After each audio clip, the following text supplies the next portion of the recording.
Bien, vamos a tener el estudio bíblico de hoy martes, que estamos a 2, ¿no? de marzo.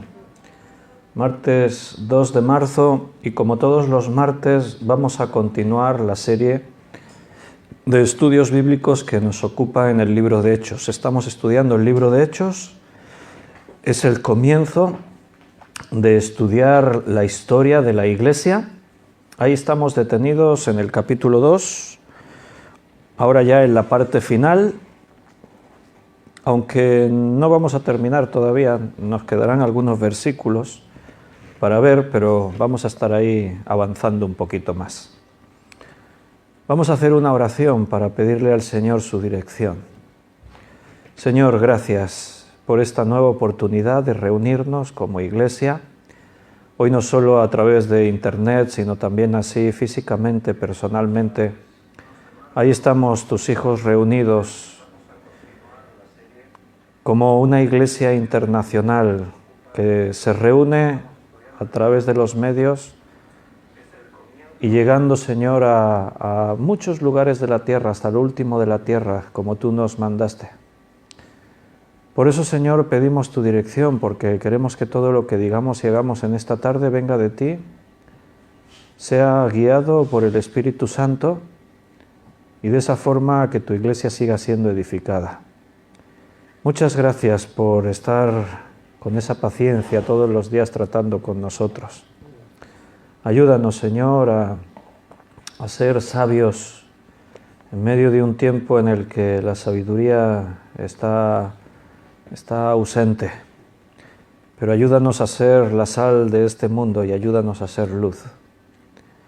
Necesitamos la presencia del Espíritu Santo llenando toda nuestra vida. Y sabemos que solo a través de la meditación en tu palabra, el estudio y también buscándote en oración, en comunión contigo y con los hermanos en la iglesia, es la única forma de llenarnos del Espíritu Santo. Te lo pedimos todo y te damos las gracias en el nombre de nuestro Señor Jesucristo. Amén. Bien, pues un saludo a los que estáis aquí, ya nos hemos visto, y saludar a los hermanos que están en las redes sociales, en Facebook. Y algunos han escrito en el chat en directo, como es Miriam. Buenas noches. Germán también ha escrito. Benito también, pero está aquí también en el local. Luz Bañuelas no está aquí porque está en México y era más difícil, pero ahí está, nuestros queridos hermanos de México. Y Paco también está ahí en el directo saludando, Bonanit. Y Juan Bermudo también ha saludado, aunque él también está aquí. José María, buenas noches. Y demás hermanos que se están conectando y algunos están escribiendo y saludando. Habíamos estado viendo la semana pasada, en el último estudio, el final de la predicación de Pedro. Es el primer discurso de Pedro y el primer discurso que se da en la iglesia justo después de venir el Espíritu Santo. Y vimos que la consecuencia de ese mensaje, de esa predicación, fue tremenda porque se convirtieron como 3.000 personas, dice ahí en el texto que estábamos terminando de ver el último día. Lo dice en el versículo 41. Así que los que recibieron su palabra fueron bautizados y se añadieron aquel día como 3.000 personas.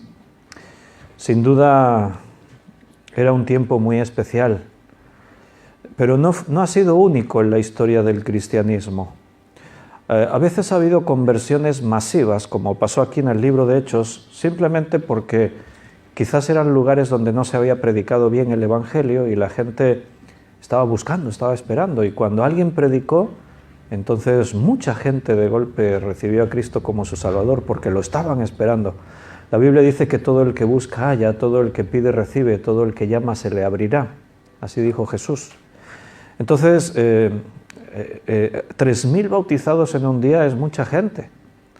Algunos han argumentado que eso no puede ser, porque ¿cómo se pueden bautizar en una ciudad 3.000 personas en un día? Bueno, pues no hay ningún problema. De hecho, hay tratados antiguos que hablan de la Jerusalén de este tiempo, en el que hay registros de que la ciudad estaba llena de piscinas, de cisternas, de diferentes tipos de lugares donde había agua y que perfectamente se podían haber hecho bautismos. De hecho, en los mismos evangelios se mencionan diferentes estanques, y aparte de los que se mencionan en la Biblia había más, porque se mencionan en la Biblia algunos que tuvieron que ver con un acontecimiento especial. Entonces, esto no era un problema, y en la historia se ha demostrado que esto podía ser perfectamente. De hecho, en registros históricos hay constancia de otros bautismos masivos. Por ejemplo, Crisóstomo, lo he dicho al revés, Crisóstomo, en el año 404, en Constantinopla, exactamente el 16 de abril del año 404, después de Cristo, bautizaron a 3.000 personas en un solo día también. Hay una crónica histórica que cuenta que Patricio, a quien se le denomina San Patricio, que se convirtió en patrono de Irlanda, pues cuentan que San Patricio, que era un creyente, lo de santos son nombres que se ponen después, Patricio bautizó a 12.000 personas en un día, dicen las crónicas. No estaba solo, evidentemente, había más creyentes, como pasa aquí, no estaba Pedro solo. Pero 12.000 bautizados en un solo día, pues deja corta esta cifra de 3.000, evidentemente. Agustín, que también se le conoce más como San Agustín, bautizó a 10.000 sajones en un día en el río Swale, junto a York, en Inglaterra. Y todo eso está registrado, son acontecimientos que quedaron registrados en documentos históricos. 10.000 sajones bautizados en un día. J.E. Klong, misionero en 1878 en la India, bautizó a 2.222 personas en 6 horas. O sea, fue un acto de bautismos que duró 6 horas y en 6 horas fueron bautizadas 2.222 personas. Y unos meses después, el mismo misionero bautizó a 1.671 personas más en otro acto de bautismos parecido. Entonces hay muchos registros históricos así de bautismos masivos. De hecho, pues nosotros cuando hacemos bautismos y bautizamos a 2, 3, 4, 5 hermanos, pues estamos toda la tarde, pero claro, no estamos toda la tarde bautizándolo. O sea, bautizarlo es un momento, es un instante, todo lo demás es cantar y dar testimonio y celebrarlo y estar juntos. Hacemos de eso un acto especial. Pero si tuviésemos que ir por faena así como estos, varios grupos de personas bautizando y todos en fila ahí, venga uno, otro, venga, pues se puede bautizar mucha gente en poco tiempo, evidentemente, ¿no? Y ahora el versículo que viene a continuación, Hechos 2:42, nos dice este versículo las actividades propias a las que se dedicaba la Iglesia en este primer tiempo, en estos primeros meses, días, meses, años. ¿A qué se dedicaba la Iglesia? ¿Cuál era la identidad de la Iglesia en este tiempo? Pues dice, y perseveraban. ¿Quiénes? Pues todos estos apóstoles, discípulos, estos 3.000 que se convirtieron nuevos, y perseveraban en la doctrina de los apóstoles, en la comunión unos con otros, en el partimiento del pan y en las oraciones. Dice 4 cosas que se ocupaban perseverando.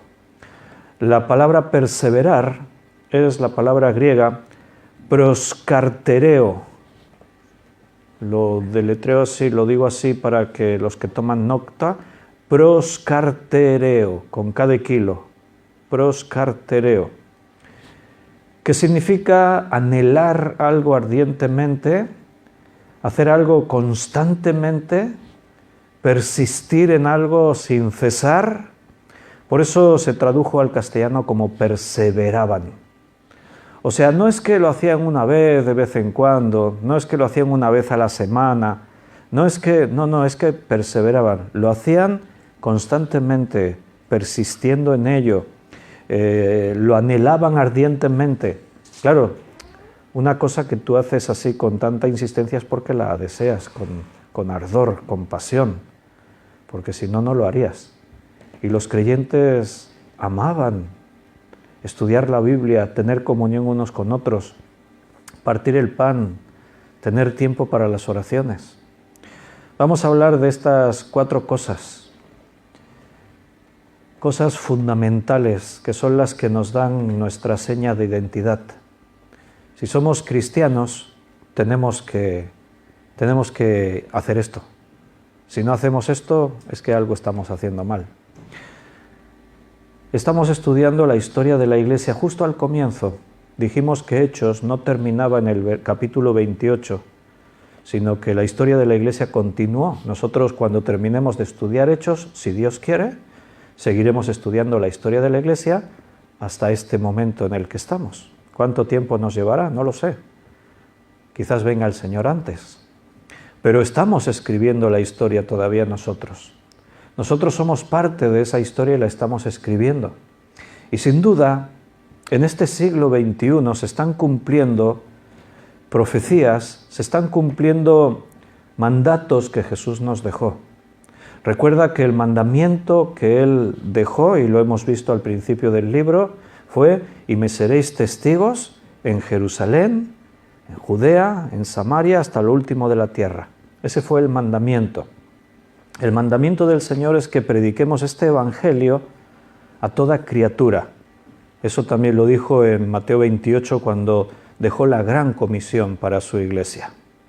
O sea, tenemos el llamado de predicar el evangelio del Señor en todos los rincones del planeta, llegar a todas las personas. Y sin duda, hoy tenemos herramientas que en la época de Hechos no tenían, que son las redes sociales, Internet. Internet es una herramienta que se usa para muchas cosas, muchas de ellas malas, pero sin duda es una herramienta buenísima para que podamos llegar con su mensaje, con el mensaje del Señor, a más personas. ¿O alguno duda de que si Jesús tuviese oportunidad de llegar a 1000 en lugar de a 2, no lo haría? Está en su mandato: y me seréis testigos a todas las naciones. Bueno, eso es lo que la Iglesia hace en este tiempo. Estamos siendo testigos del Señor a todas las naciones. Y cuando el Señor nos abre una puerta para aprovechar estos medios, hay que aprovecharlos. Sería un pecado tener la oportunidad de hablarle a alguien y no hacerlo, callarnos. Muchos utilizan Facebook, TikTok, YouTube, todas estas redes sociales, Instagram, pues para mostrar su vida a los demás. Está bien, o sea, cada uno que haga con su vida lo que quiera y su privacidad. Y muchos pues te lo cuentan todo. Y bueno, para los pastores eso es útil porque puedes mirar los perfiles y ver cómo camina cada uno. Está bien, yo no me quejo. Pero igual no hace falta estar contando todo de tu vida. Cada minuto: ahora salgo de casa, ahora entro, ahora me he ido aquí, ahora he hecho aquello, ahora no sé qué. Bueno, cada uno que haga lo que quiera, ¿no? Pero eso es una cosa, y otra cosa es utilizar Internet para predicar a Jesucristo. El Señor nos ha llamado a eso. Y el Señor nos abrió una puerta que estamos utilizando cada día, que no buscamos nosotros, el Señor lo puso ahí. Y estamos llegando a más y más personas. A mí me consta que hay personas que no venían a la iglesia, pero que no sé si cada día, pero ahora están escuchando estudios bíblicos con mucha frecuencia. Si eso no es del Señor, pues entonces será de los hombres, pero yo creo que el Espíritu Santo es el que edifica su iglesia y el que nos lleva a aprovechar todo eso. Entonces, hermanos que apoyáis esto y hermanos que participáis en los cultos, en la alabanza, en todo, Bueno, evidentemente felicidades porque el Señor os está utilizando para bendecir a otros. Lo primero que dice es que perseveraban en la doctrina. Esta es una seña inequívoca del nacido de nuevo. Si tú has nacido de nuevo, tienes que tener hambre de la palabra de Dios. Tienes que buscar la palabra de Dios. En primera de Pedro 2.2, lo leo rápido, pues solamente es una referencia. En primera de Pedro 2.2 dice: desead como niños recién nacidos la leche espiritual no adulterada, para que por ella crezcáis para salvación. El creyente tiene que desear la palabra de Dios como un recién nacido desea ¿el qué? La leche. Un recién nacido, un bebé espiritual, son parecidos. Pero no solo el recién convertido. Aquí el versículo no está hablando de que a veces mezclamos versículos. Yo sé que hay un versículo que dice que el nuevo, el que es recién convertido, tiene que tomar leche espiritual. Pablo se lo está diciendo a iglesias inmaduras. Teniendo que ser ya adultos, os tuve que hablar todavía como a niños espirituales. Pero aquí no está hablando de eso. El recién convertido es un bebé espiritual, necesita tomar leche y no vianda, cosas sólidas. Aquí está diciendo, aquí está utilizando una comparación. Igual que un niño recién nacido desea la leche materna, así los creyentes, no solo los recién convertidos, no, todos los creyentes tienen que desear la leche espiritual. Y es una muy buena ilustración, porque todos los que habéis, quien más, quien menos, si no ha sido madre o padre, ha sido hermano, y todos sabéis que un bebé, cada X horas que tiene hambre, ¿qué es lo que hace? Llora y llora y llora hasta que le dan su leche, su alimento. Y algunos lo hacen cada hora, otros aguantan 3 horas, otros 6 horas, pero no mucho más de eso. ¿Por qué? Porque los bebés quieren alimentarse, lo desean y lo manifiestan como sabe un bebé. Todavía no saben hablar, todavía no pueden pedirlo. Entonces, ¿qué hacen? Lloran. Y hasta que no le dan su alimento, no se callan. Pues el apóstol Pedro dice, así tienen que ser los cristianos. O sea, los creyentes tendrían que hacer que al pastor le doliese la cabeza, lloriqueando siempre porque quieren más palabra de Dios. Así sería una iglesia normal. Pastor, es que queremos más estudios bíblicos, es que queremos más alimento espiritual, necesitamos. Pero, no sé, algo pasa que no, las cosas no son exactamente así. Y fíjate que Pedro dice la leche espiritual no adulterada.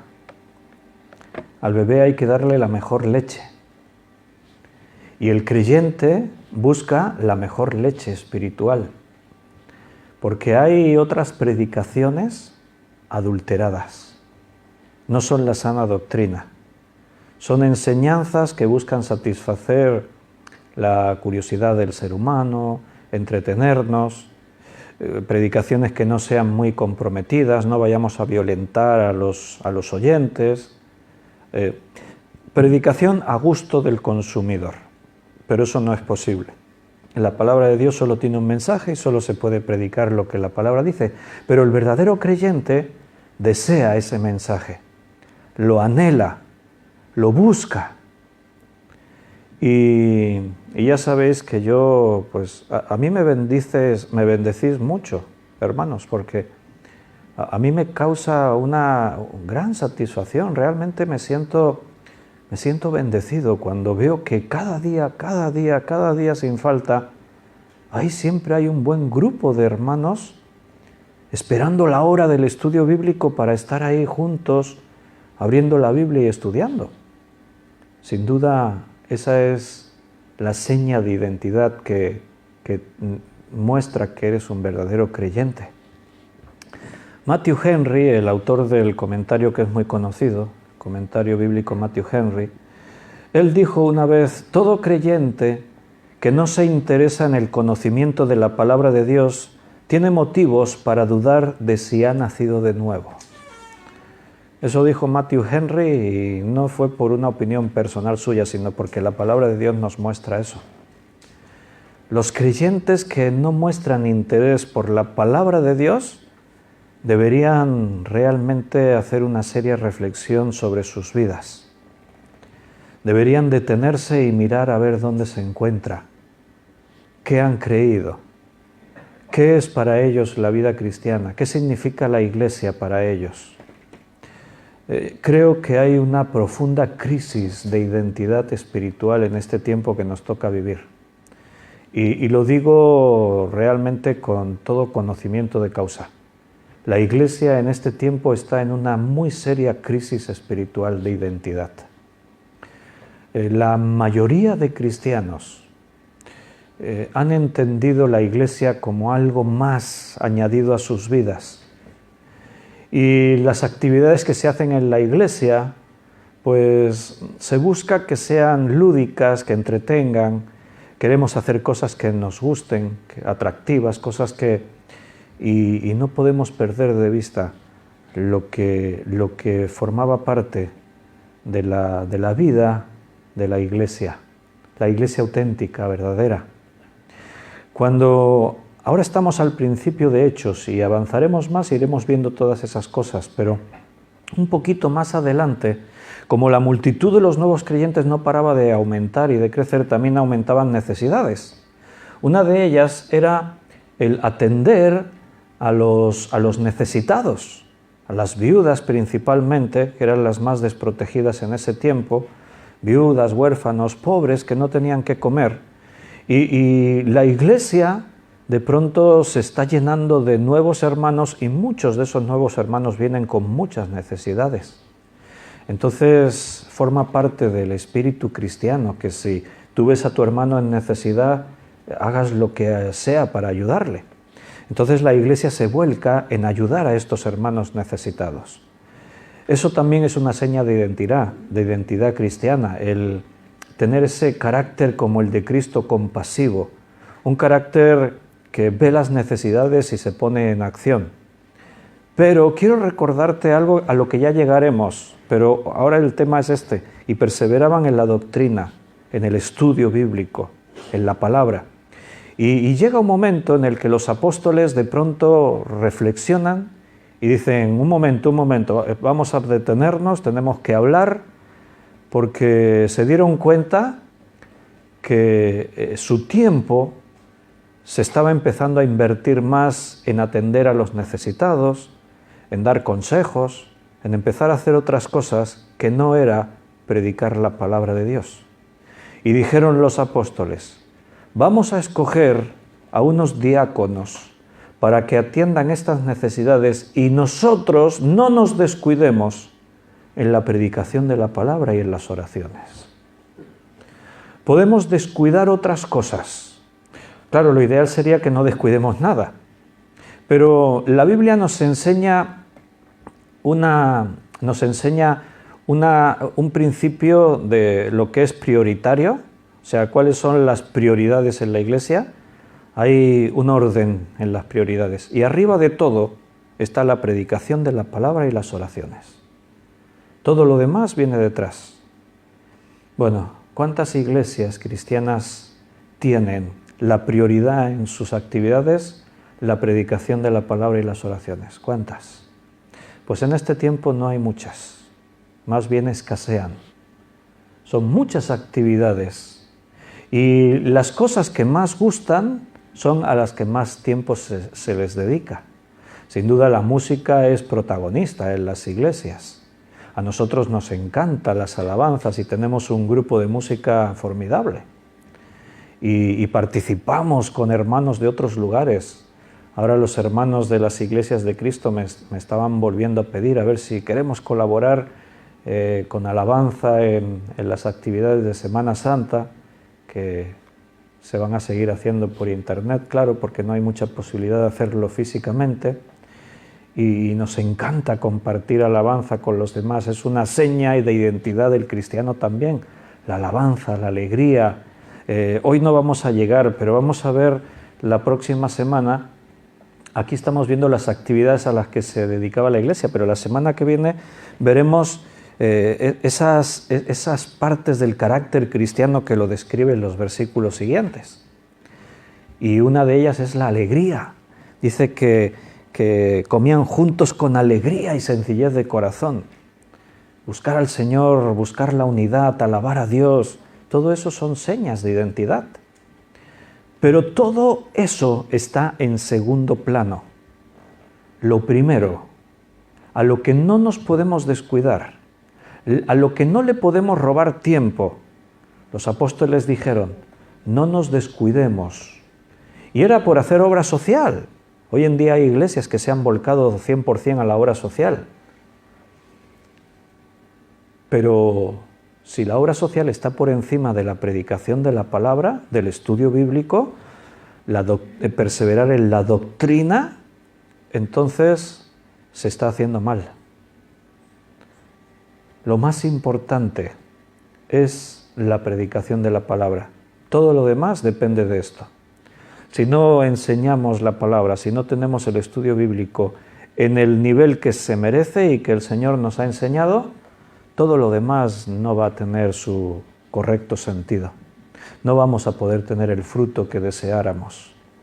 Todo lo demás va a quedarnos cojo, van a ser accidentes por ahí. El estudio bíblico es lo principal. Siempre hemos insistido mucho en esto. Siempre es uno de los temas que una y otra vez el Espíritu Santo nos lleva a ello, porque es que es a lo que la Biblia más importancia le da. Nunca se apartará de tu boca este libro de la ley. Si permanecéis en mí, mi palabra permanece en vosotros. Que prediques la palabra, que instes a tiempo y fuera de tiempo. Y sería inacabable citar todos los versículos que nos hablan de la necesidad de estudiar la Biblia, de leerla y meditarla a diario, de ponerla por obra, de que sea el centro de la Iglesia. Es que es el tema principal. La palabra de Dios es viva, es eficaz. Es la palabra que Dios nos habla a diario. Dios no quiere hablarte cada no sé cuántos días. Dios quiere hablarte cada día, porque Él quiere tener comunión contigo. Por eso no nos descuidemos en la predicación de la palabra y en las oraciones, porque Dios quiere escucharte y Dios quiere que le escuches. ¿Cómo te escucha Dios? Con tus oraciones. ¿Y cómo le escuchas tú a Él? Con su palabra. Es fundamental. Si perdemos eso como prioridad en nuestra escala de valores, en nuestras actividades diarias, hemos perdido el sentido de nuestra vida cristiana. Y tiene mucha razón Matthew Henry cuando dice: todo creyente que no se interesa en el conocimiento de la palabra de Dios tiene motivos para dudar si ha nacido de nuevo. Porque es la principal seña de identidad. Desead como niños recién nacidos la leche espiritual. Si tú no la deseas, a ver qué es lo que ocurre. Hay que pasar por la UCI, hay que mirar a ver qué es lo que pasa, pero algo grave está ocurriendo.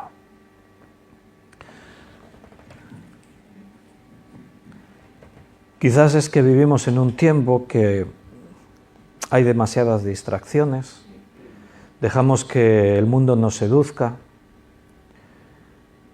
Quizás es que falta visión, falta madurez, falta asimilar realmente lo que somos. Yo jamás entenderé que cuando haya un estudio bíblico la Iglesia no esté a reventar. Que realmente el que no haya venido es porque no podía, pero no porque prefirió otra cosa. Jamás lo entenderé y me entristece muchísimo porque, no por mí, porque al final Yo lo único que puedo hacer es como Josué, yo voy a servir a Dios, yo en mi casa serviremos a Dios, los demás cada uno que haga lo que quiera, pero porque amo a mis hermanos, por eso me entristezco, porque veo que están fuera de lo que Dios quiere para sus vidas. Y entiendo, y escucho y oigo las excusas y los argumentos, pero es que ante lo que la palabra de Dios dice, no queda más argumento. O buscas a Dios y su palabra como un bebé espiritual la busca.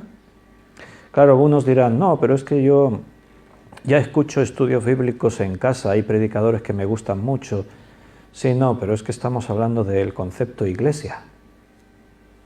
Si Dios te puso en una iglesia, si tú eres parte de un cuerpo, estamos viendo en Hechos de los Apóstoles que la multitud de los que habían creído estaban juntos, unánimes. No es que, bueno, a mí me gusta más otra temática, otra forma, otra...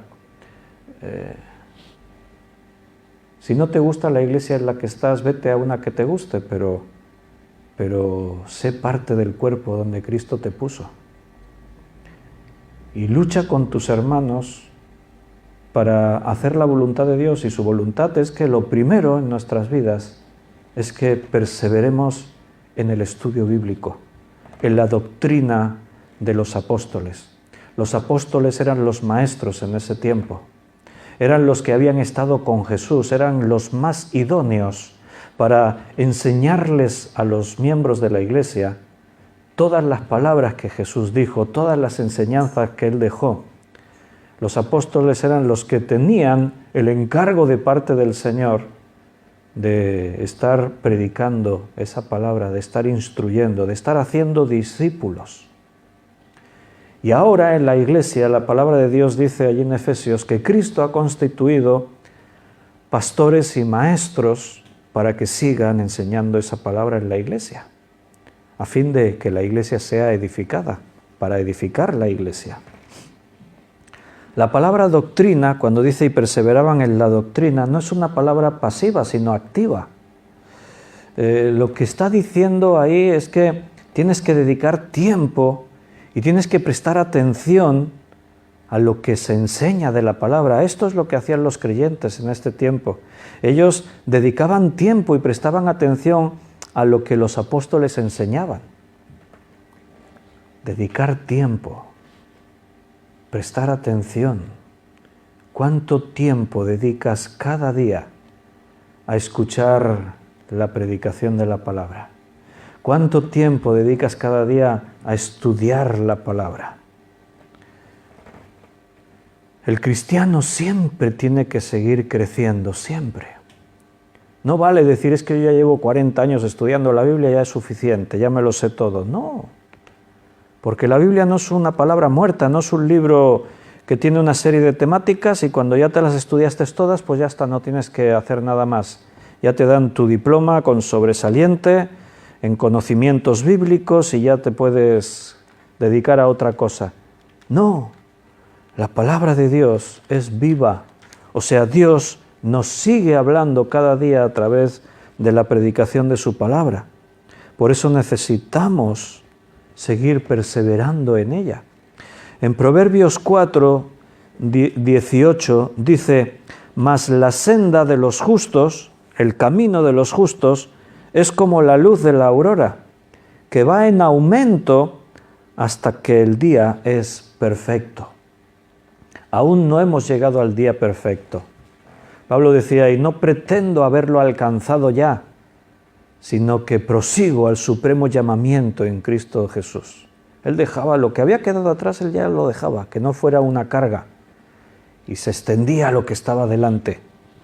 La senda de los justos es como la luz de la aurora que va en aumento hasta que el día es perfecto.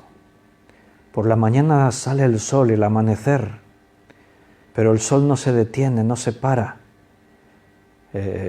Sigue avanzando el día hasta que llega a la perfección, al día perfecto. Es una forma metafórica de hablar de lo que es la vida del creyente. Nuestro día perfecto Es el día cuando ya estemos en la presencia de Cristo. Y hasta ese día no nos detenemos. Va en aumento. La vida cristiana nunca alcanzará la plenitud mientras vivamos en esta vida. Nuestro supremo llamamiento es el día en el que estemos ya en la presencia del Señor, ya para siempre. Y mientras tanto, no solo de pan vive el hombre, sino de toda palabra que sale de la boca de Dios. Los cristianos que no quieren comer la palabra de Dios tendrían que comer el alimento del cuerpo, el pan, lo tendrían que comer igual que el espiritual. ¿Que solo quieres comer un día a la semana? Bueno, pues come también tu comida una vez a la semana. ¿A que estaría bien eso?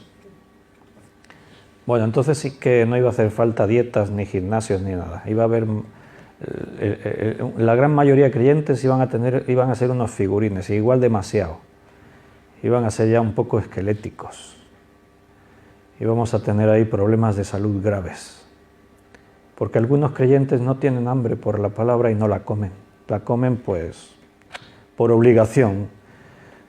Si a una persona en la carne le pasa eso, que no quiera comer y que coma una vez así cada semana, ya porque, bueno, no tengo más remedio, y a veces ni eso, comeré cada 15 días, bueno, pues es que algo muy grave está pasando.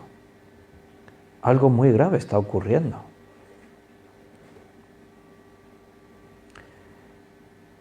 El gato que nosotros tenemos en casa se llama Bigotes. Ese es muy delicado para comer.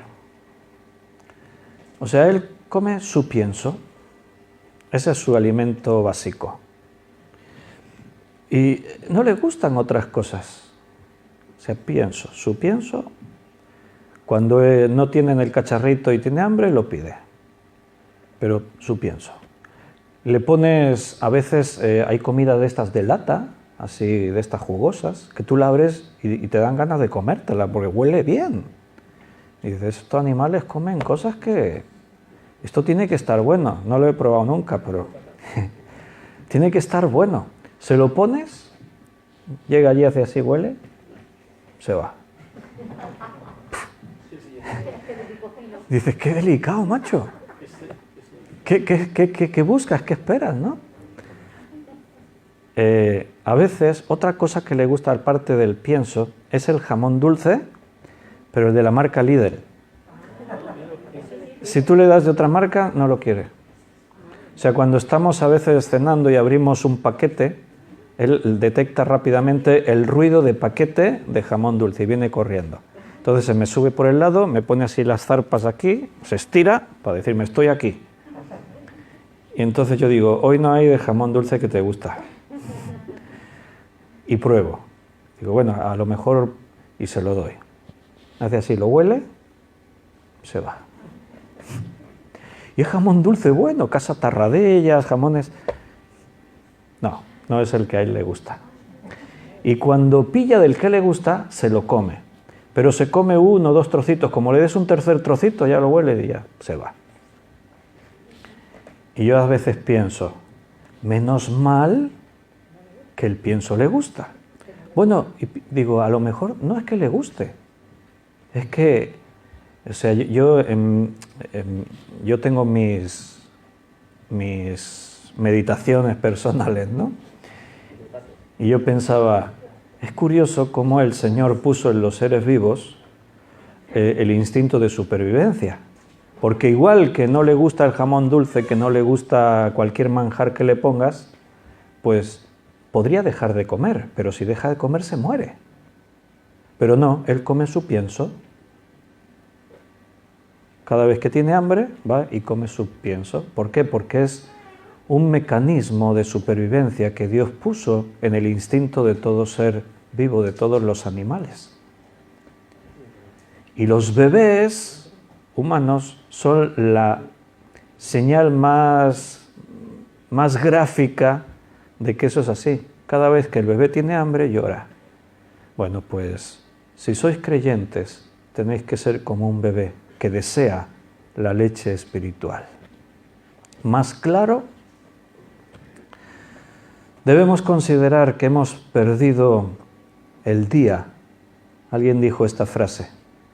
Debemos considerar que hemos perdido el día si no hemos aprendido en él nada nuevo ni hemos profundizado en la sabiduría y en la gracia de Dios. Es un tema muy amplio y que con mucha frecuencia el Señor nos lleva a meditar en ello. La necesidad de predicar la palabra, la necesidad de alimentarnos de la palabra.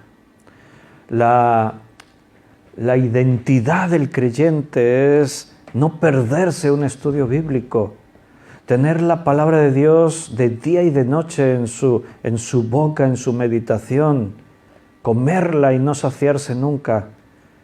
Pero la iglesia de este tiempo está enferma. La gran mayoría de los creyentes están enfermos espiritualmente. Y yo muchas veces le digo al Señor, Señor, no sé qué hacer para poder ayudar a mis hermanos que no tienen hambre de tu palabra. Pero no sé qué puedo hacer, más que decirlo y dejar que el Espíritu Santo nos siga hablando, ¿no? ¿Qué más? Perseveraban en la doctrina de los apóstoles. ¿Qué más? En la comunión unos con otros. Ahí está, en la comunión. Es la segunda cosa que menciona en la que perseveraban los creyentes de aquel tiempo. La iglesia es solo lo que debe ser cuando es una compañía de hermanos unidos en el amor de nuestro Papá celestial, de nuestro Señor y Dios. Si no estamos viviendo de esa manera, si no somos esa unidad, si no nos alegramos cuando estamos juntos los unos con los otros, bueno, pues nuevamente, lo mismo que decíamos antes, algo está mal, algo no funciona bien.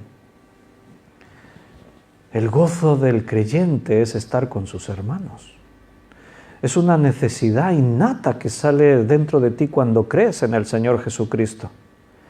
Yo recuerdo que desde el primer día que creí en el Señor Jesús, y en una campaña con unas personas que yo no conocía de nada, que llegaron ahí, nos predicaron el Evangelio y nos enseñaron películas y nos hablaron de Jesús y tal. Desde el primer día que creí, recuerdo que una de mis mayores pasiones era estar con mis hermanos. Estaba deseando que llegase la hora para poder reunirme con ellos. Y desde entonces eso no ha cambiado. Cada oportunidad de compartir algo con mis hermanos es un tiempo único, es un tiempo especial. Cualquier cosa, no necesariamente una reunión, cualquier momento, el compartir una comida, un paseo, una reunión de cualquier tipo, el hecho de poder estar con tus hermanos, ¿qué puede haber mejor que eso? La palabra comunión en el griego es la palabra koinonía. Y koinonía viene de la palabra koinos, que significa común, algo en común. La koinonía es participar de lo mismo, es vivir en una relación de sociedad, es tener un interés en común. O sea, cuando la palabra de Dios habla de la koinonía, cuando dice que perseveraban en la koinonía, en la comunión, es que se reunían, estaban juntos, compartían juntos, hablaban, se reían, lloraban, meditaban, comían, todo lo que represente tener relación con tus hermanos. Esa es otra seña de identidad del creyente. Me gusta mucho cómo el apóstol Pablo explica acerca de esto en Filipenses capítulo 2, versículo 1 y 2. Filipenses 2, versículo 1 y 2.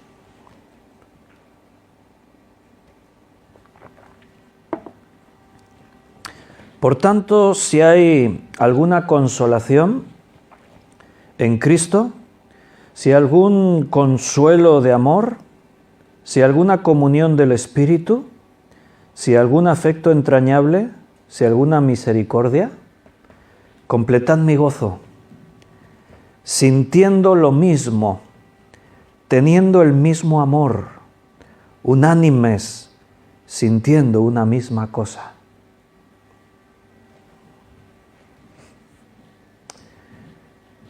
Llegaremos un poquito más adelante ahí en el libro de Hechos, aquel versículo que dice que la multitud de los que habían creído tenían un mismo sentir. Sintiendo lo mismo, teniendo el mismo amor, unánimes, sintiendo una misma cosa. Hay una oración tremenda en Juan capítulo 17, una oración de Jesús, es nuestro Maestro abriendo su corazón al Padre. Quedaba muy poco para que Él fuese llevado a la cruz. Y esas oraciones quedaron ahí registradas como un tesoro para nosotros, porque de esa forma podemos observar a nuestro Dios, a ese Dios que nos ama, a un Jesús muy cercano a nuestros problemas, un Jesús que para Él todo lo tuyo es importante. No hay nada en tu vida que Él pueda considerar así como algo que no le importe, no. Y en esa oración, si hay algo que resalta, es la insistencia con la que Jesús le pedía al Padre acerca de la unidad de nosotros los creyentes. Incluso llega a decir en un momento, y no ruego solamente por estos, sino también por los que han de creer por el testimonio de ellos. O sea, de pronto Jesús en esa oración está aclarando que su petición de unidad por su iglesia no se estaba centrando solamente en los apóstoles, en los discípulos, en los creyentes de ese momento, sino era una oración por todos los creyentes que iban a creer, también nosotros. Y Jesús va a decir una y otra vez, Padre, que sean uno, como tú y yo somos uno. Va a decir, Padre, que sean perfectos en unidad. Incluso va a decir algo que es una responsabilidad nuestra. Él dice que sean uno para que el mundo crea que tú me has enviado. O sea, el mundo va a recibir un testimonio poderoso de que la palabra de Dios es verdadera, que el mensaje del Evangelio es necesario, que Jesucristo realmente es el Señor. Van a tener una evidencia de todas esas verdades si la gente mira a la iglesia y nos ven unidos, así como el Señor espera que estemos unidos. Porque en este mundo la gente se une. Hay sociedades, hay grupos de amigos, hay clubs por todas partes. Hoy en día hay una especie de competencia a ver quién tiene más amigos en sus redes sociales. Hay gente en Facebook que tiene 10.000 amigos y más. Pero llamar a eso amigos mola mucho, decir yo tengo 5.000 amigos, pero no son amigos. Son personas, algunos van siempre a la caza de conseguir nuevas amistades, ¿no? Solicitudes de amistades a diestra y siniestra, y a cualquiera, y aceptas a todo el que te pide amistad. Yo siempre tengo un montón de solicitudes de amistad en cuarentena, gente que me pide amistad, pero no lo veo muy claro. Los que los veo claro que no, pues ya los rechazo directamente, porque hay muchos perfiles falsos y hay muchos que te piden amistad por intereses de marketing o de cosas, ¿no? Pero algunos que no te queda muy claro, y no sé yo, no queda claro, lo dejo ahí en cuarentena, y ahí hay un grupo de gente que está en cuarentena y no sé si aceptarlos o no. ¿Por qué? Porque el objetivo no es tener 1.000, 2.000, 5.000, 10.000 amigos. No, que quien sea amigo tuyo en redes sea alguien que realmente pues, pueda recibir algo de lo que yo les ofrezco. Si visitáis mi perfil, veréis que publico poco de forma personal. Donde más publico es en el Facebook de la iglesia. Y en mi Facebook personal, si comparto cosas, son cosas puntuales, si son personales, y si no, la mayoría de cosas tienen que ver con el testimonio. Porque tenemos que aprovechar Internet para compartir a Cristo. Hay personas que no recibirían el mensaje de una forma personal de parte mía si no es a través de Internet, porque a lo mejor nunca tendremos ocasión de vernos. A lo mejor hay gente que nunca irá a una iglesia a escuchar el Evangelio, pero utiliza lo que tienes en tu mano para compartir esto. La gente se reúne en el mundo, tienen amistad unos con otros, pero de lo que Jesús hablaba era de otra cosa. Cuando decía, en esto conocerán que sois mis discípulos, hablando de la unidad, hay dos versículos, uno habla del amor y el otro de la unidad. Una vez dijo esto, en esto conocerán que sois mis discípulos y tenéis amor los unos con los otros. Y en este del Evangelio de Juan 17 dice que sean uno para que el mundo crea que tú me has enviado. Claro, las dos cosas van unidas, el amor y la unidad. Si tú amas a alguien, quieres estar con esa persona. Si tú amas a tus hermanos, quieres estar con ellos. Si no quieres estar con tus hermanos, es que no los amas. Y si no amas a tus hermanos, tampoco amas a Dios. Por lo menos eso es lo que dice la palabra de Dios en algunos sitios. Uno muy notable es Primera Carta de Juan. No es mi opinión. Algunos dirán, pero eso es muy radical, ¿no? Bueno, pues sí, es que la Biblia es radical. Y Dios es muy radical porque estamos hablando precisamente de tu vida. ¿De dónde vas a pasar la eternidad? ¿Si en el reino de Dios o en el lugar de tormento, en el infierno?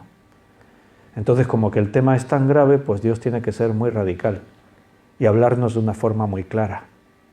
Si tú no amas a tus hermanos, si tú no buscas estar con ellos, si cuando tienes la oportunidad de reunirte con tus hermanos no lo haces, plantéate que a lo mejor eres un mentiroso y tampoco amas a Dios.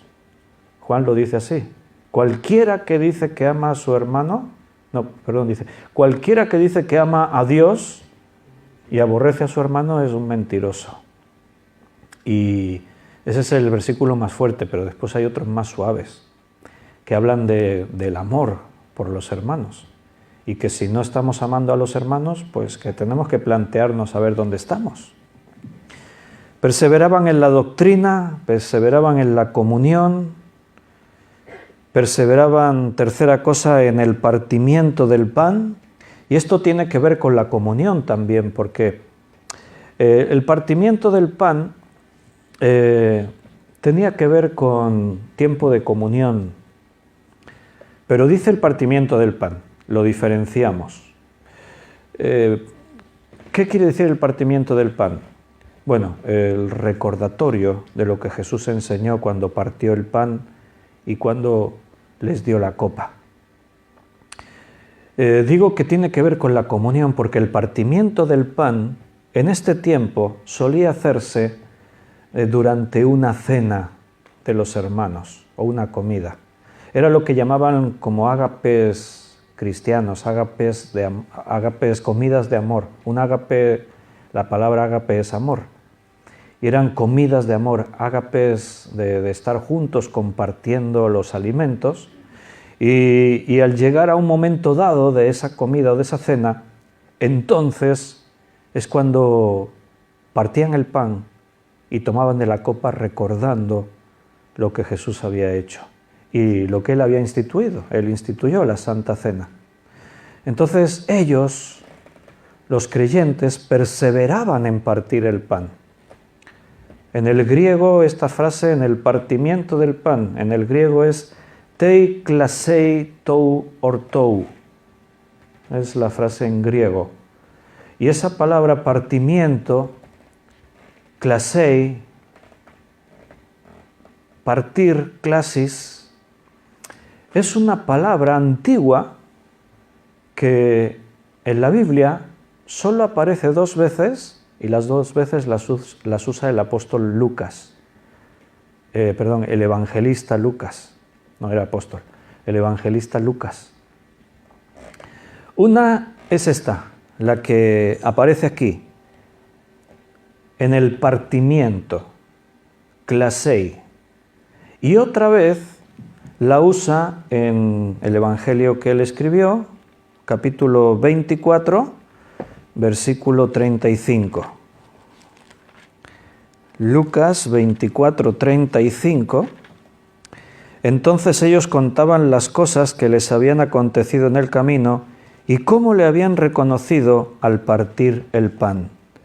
Está hablando de aquellos 2 discípulos con los que Jesús se encontró yendo por el camino a un pueblo que se llamaba Emaús.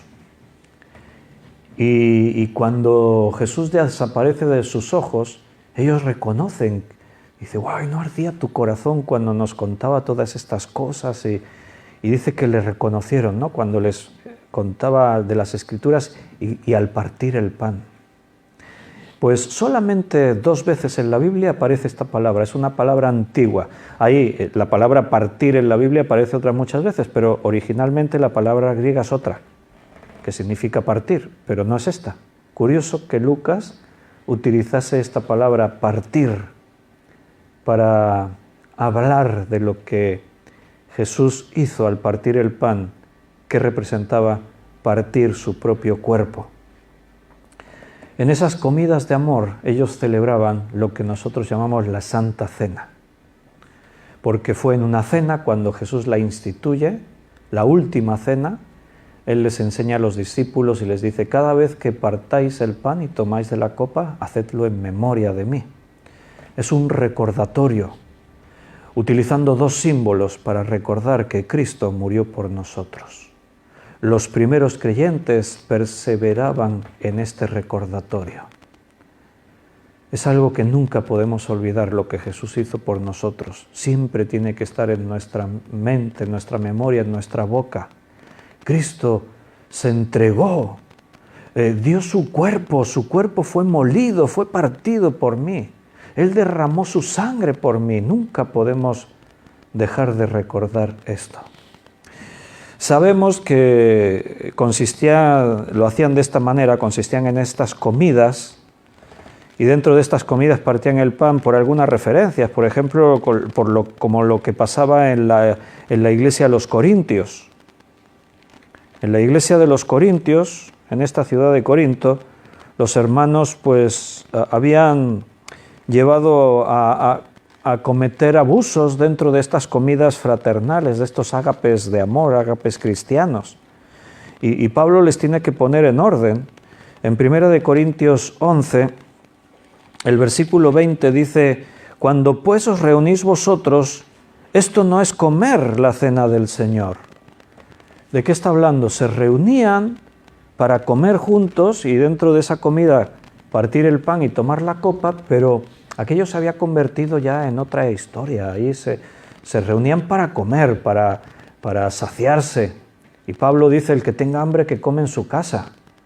No se esperaban. Los que llegaban primero era como con ansia. Los que llegaban primero era para comer las mejores cosas que hubiese. Y no esperaban a los demás. Y Pablo dice, no, así no se puede. Y en ese contexto, de pronto, ¿qué sentido tiene partir el pan y tomar la copa?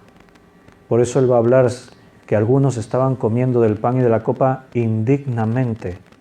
No discernían el cuerpo y la sangre del Señor, porque recuerda, participar de eso es un recordatorio, discernimiento. Si no lo usas para recordar y para meditar entonces ha perdido todo el sentido. Queda con alguien y come juntos, pero no utilices eso como una excusa a la Santa Cena para llenar tu barriga y hacerlo de esa forma así de glotonería y de avaricia y todas esas cosas. ¿Y qué más dice? Que perseveraban también en las oraciones. 4 cosas. Estudio bíblico, comunión unos con otros, partimiento del pan y en las oraciones. Ellos sabían que no debían enfrentarse a la vida con sus propias fuerzas. La oración es algo que nos acerca a Dios. Estos primeros creyentes siempre hablaban con Dios antes de ir a hablar con los hombres. Estos cristianos hacían esto espontáneamente. No les obligaban, es que tenéis que ir a la reunión de oración, es que tenéis que orar todos los días. No. Estos creyentes no salían al mundo antes de haber estado un rato con Dios. Primero hablaban con Dios, primero le buscaban a Él y después se iban al mundo a hacer lo que tuviesen que hacer, a trabajar. Y perseveraban en las oraciones, perseveraban. La palabra griega para oraciones es proseuché. Proseuché significa adoración, significa orar, pero la palabra proseuché no es solo orar, significa orar fervientemente, por eso también significa adorar, porque no es una oración sin más. Realmente era una forma de buscar a Dios con pasión. Era una forma de venir y derramarse ante Dios, derramar tu corazón ante Dios. Sin duda, hermanos, después de meditar en estas 4 cosas, tengo más claro que nunca que la iglesia de este tiempo está enferma y los cristianos están enfermos. Porque ni veo ese hambre por la palabra de Dios que lleva a los creyentes a perseverar, ni a buscar tener esa comunión unos con otros. Hay cristianos que prefieren sus amistades del mundo a tener la comunión con sus hermanos que tienen el mismo Espíritu Santo, que tienen el mismo sentir o deberían tenerlo. No veo a los creyentes perseverando en recordar cada vez la muerte de Jesús. No veo a los creyentes perseverando en el proseuché, en una actitud de adoración, de orar con fervor. No lo veo. Sabes, Jesús era el Hijo de Dios, ya lo sabes, era Dios hecho hombre. Jesús existió desde siempre y existirá y hasta siempre. O sea, Jesús, Él y el Padre eran uno. Había una unidad perfecta, antes hablábamos de eso. Yo siempre me pregunté, ¿y por qué Jesús se tomaba tanto tiempo para orar al Padre? Por ejemplo, Lucas 6:12.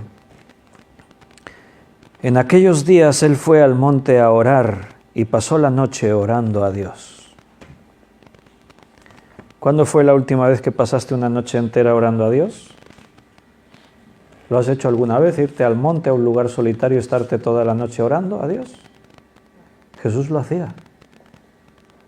Muchas veces. Y dices, ¿y qué necesidad tenía si Él era Dios hecho hombre? Bueno, porque al final tú y yo somos el reflejo de Cristo. Cristo tiene pasión por su palabra, tiene pasión por tener comunión con nosotros. Él dijo, me voy pues a preparar lugar para vosotros y vendré a mí mismo y os tomaré, porque donde yo estoy quiero que vosotros estéis conmigo. Jesús se entregó en cuerpo y en espíritu, derramó su sangre por nosotros y Jesús anhelaba esos momentos para poder estar a solas con el Padre. Jesús perseveraba en las oraciones. Aquí dice que se fue al monte y pasó la noche orando. A veces dice que se levantaba muy de mañana, cuando aún era de noche, para apartarse a un lugar solitario y orar al Padre. Sin duda tenemos que crecer mucho. Tenemos que aprender mucho todavía. Hay muchas cosas que cambiar, sin duda. Los primeros creyentes vivían la oración y la vivían de diferentes formas. Vimos en el capítulo 1 de Hechos, versículo 14, ya lo estudiamos, que todos estos perseveraban unánimes en la oración y ruego con las mujeres y con María, la Madre de Jesús, y con sus hermanos. Y en ese contexto es cuando viene el Espíritu Santo. Vemos que oraban en el templo. En el capítulo 3, versículo 1, dice, Pedro y Juan subían juntos al templo a la hora novena, la de la oración. Al principio, en esos primeros tiempos, en esos primeros días, semanas, meses, seguían practicando la costumbre que tenían. Después parece que esto se fue perdiendo, ya vieron que no era necesario ir al templo a orar, y eso no quiere decir que ya dejaron de orar. No, no iban al templo a orar, pero oraban en otros sitios. Por ejemplo, en el capítulo 4, versículo 23 y 24, y puestos en libertad vinieron a los suyos y contaron todo lo que los principales sacerdotes y los ancianos les habían dicho. Y ellos, habiéndolo oído, alzaron unánimes la voz a Dios y dijeron: soberano Señor, tú eres el Dios. Y ahí nos relata la oración que hicieron. Estaban juntos en casas, se reunían en las casas para orar. Había oración individual, tú a solas con Dios, como dijo Jesús, y cuando entres en tu aposento y cerrada la puerta, ora a tu Padre que está, y ahí en lo secreto el Señor nos escucha, ¿no? También está esa oración en grupo de la iglesia que juntos perseveraban en las oraciones. El apóstol Pablo enseñó muchísimo acerca de la oración. Es uno de los temas principales en el Nuevo Testamento. Uno de los versículos claves es Efesios 6, 18. Orando en todo tiempo, con toda oración y súplica en el Espíritu, y velando en ello con toda perseverancia y súplica por todos los santos. Parece que le faltaban palabras a Pablo para decir qué importante es que oremos, pero con insistencia, con frecuencia, constantemente, porque fíjate, orando en todo tiempo, dice. Una vez cada... No, en todo tiempo. ¿De qué manera? Con toda oración y súplica en el Espíritu. Y velando en ello con toda perseverancia y súplica por todos los santos. ¿Te das cuenta de que Pablo había entendido lo importante que era orar y hacerlo de esta manera? Mira, la iglesia de los Hechos de los Apóstoles era una iglesia que oraba, sin duda. Oraban en las casas, oraban... A veces hasta se iban fuera de la ciudad a orar junto a un río que había cerca de Jerusalén. ¿Lo sabías eso? Mira, lo podemos leer en Hechos 16, 13. Y un día de reposo salimos fuera de la puerta, o sea, esto quiere decir fuera de las murallas, junto al río, donde solía hacerse la oración, y sentándonos hablamos a las mujeres que se habían reunido. Qué chulo debía ser eso.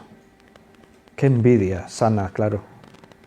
Haber estado en ese tiempo, haber ido junto al río, a un sitio que tenían ya especial para reunirse para la oración.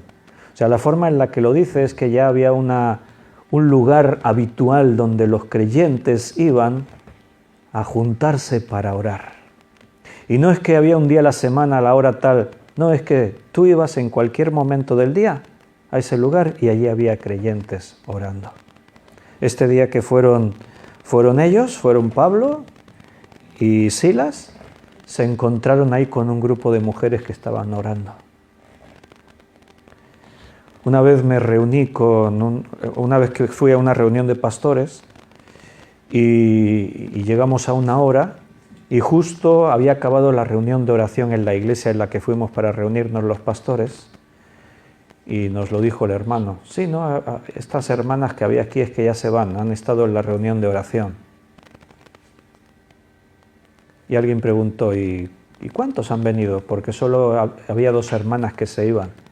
Y dijo el pastor, no, solo estas 2 hermanas.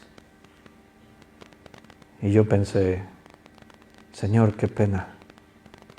Tu iglesia está enferma. No la de este pastor, en general la iglesia. Reuniones de estudio bíblico, reuniones de oración, son las reuniones con menos afluencia de la iglesia. Actividades de comunión de los hermanos son las reuniones a las que muchos excusan, no, yo es que no puedo ir. La iglesia ha perdido su seña de identidad, tenemos un problema. Cristo viene pronto y de la iglesia no sé cuántas vírgenes hay con aceite en sus lámparas, me parece que muy pocas. Me parece que va a haber muchas sorpresas. Ojalá Cristo venga pronto para que esos hermanos que están ahí, que se creen que ya entrarán por las puertas de los cielos a bombo y platillo, que por lo menos tengan la segunda oportunidad, cuando vea que se quedaron atrás y crean. Hay que hacer un autoanálisis. Yo soy el primero que me analizo a mí mismo. ¿Dónde estoy? ¿Qué significa para mí la Iglesia? Tu palabra. Tenemos que realmente hacer un alto en el camino y ver bien dónde estamos. Si el Espíritu Santo nos llevó a estudiar un tema como este, historia de la Iglesia, y estamos estudiando Hechos, no creo que sea para otra cosa, sino para que nos demos cuenta de dónde estamos. Que veamos si nos hemos desviado en algún momento, si perdimos el rumbo, si realmente estamos viviendo a Cristo o estamos viviendo una religión más. Hay religiones en este mundo que sus seguidores las viven con mucha más pasión y fanatismo que muchos cristianos. Así que, hermanos, si estás ahí delante del Señor